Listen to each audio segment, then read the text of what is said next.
Bonjour mes amis Facebook. Alors, devenir un ami de Dieu, 5e partie.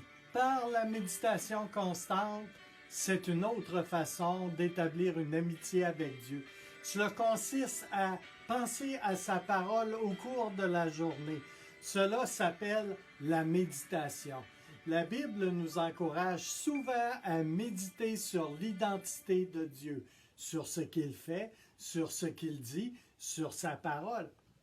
Si nous ne savons pas ce qu'il dit, il nous est impossible d'être des amis de Dieu. On ne peut pas aimer Dieu sans le connaître et on ne peut pas le connaître sans méditer sa parole.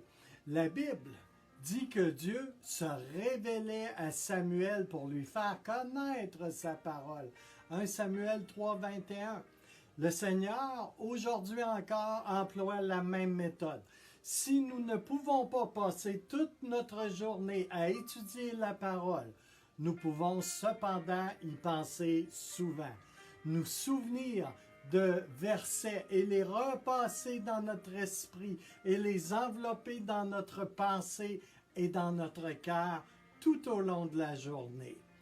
On se trompe souvent sur le sens de la méditation. Elle est souvent comme un genre de rituel difficile et mystérieux, pratiqué par des moines ou des mystiques un peu flyés. Mais en fait, il s'agit simplement de concentrer sa pensée, de la focaliser.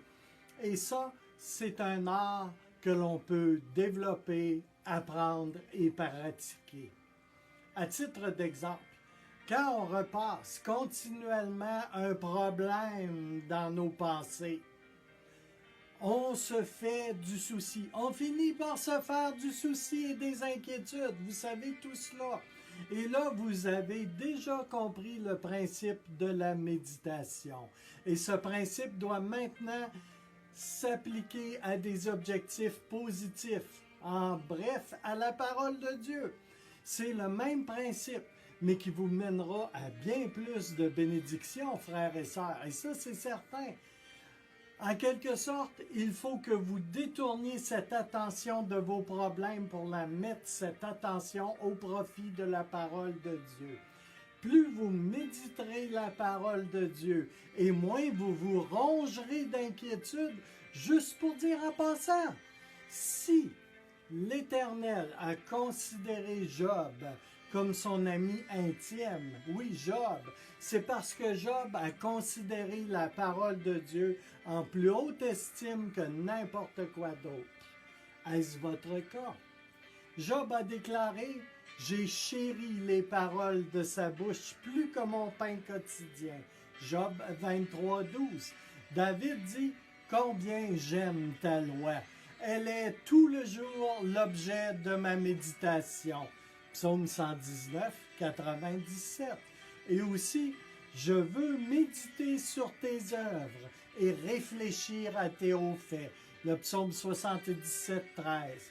N'attendez pas à demain pour vous entraîner à converser constamment avec le Seigneur et à méditer continuellement sa parole. Les prières, voyez-vous, nous permettent de parler à Dieu.